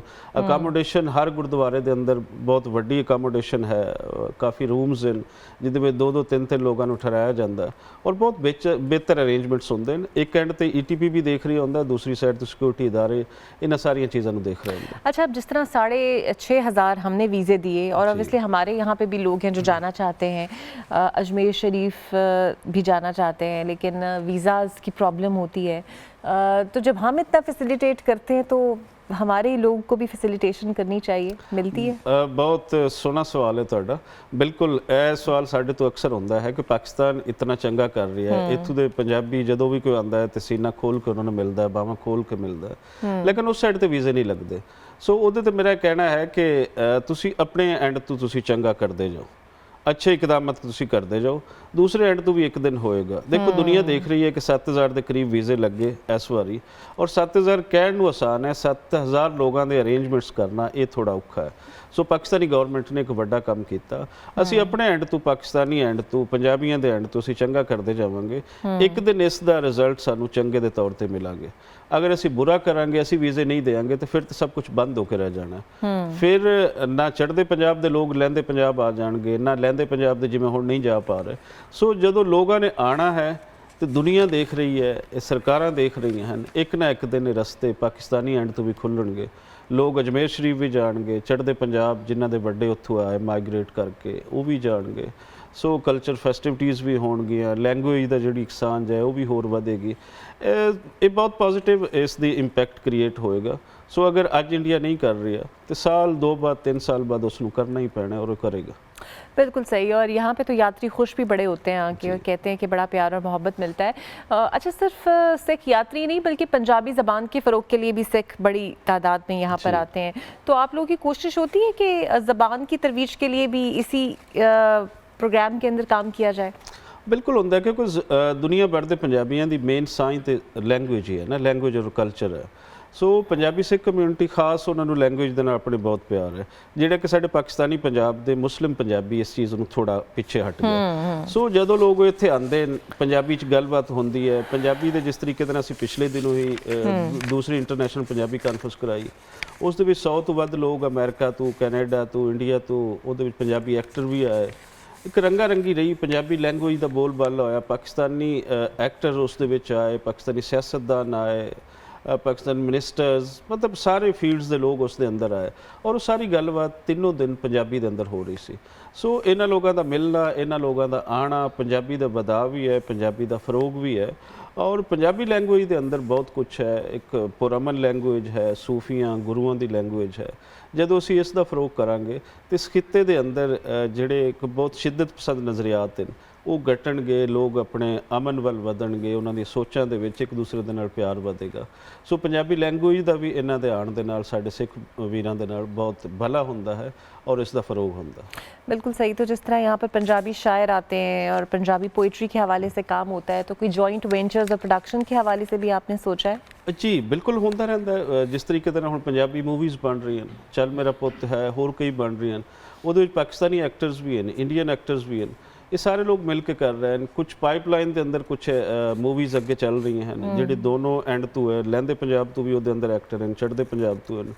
स्टोरीज़ ते अजकल फोकस किया जा रही है। जिस तरीके नाल साडी ही पंजाबी कानफ्रेंस के अंदर एक नावल इत्थे उसनूं असीं इनागरेट किया सी 40 दिन तो अगे मूवी एक बहुत वड्डी बनन जा रही है, जिसका 60% पार्ट पाकिस्तानी पंजाब है, 40% इंडियन पंजाब है।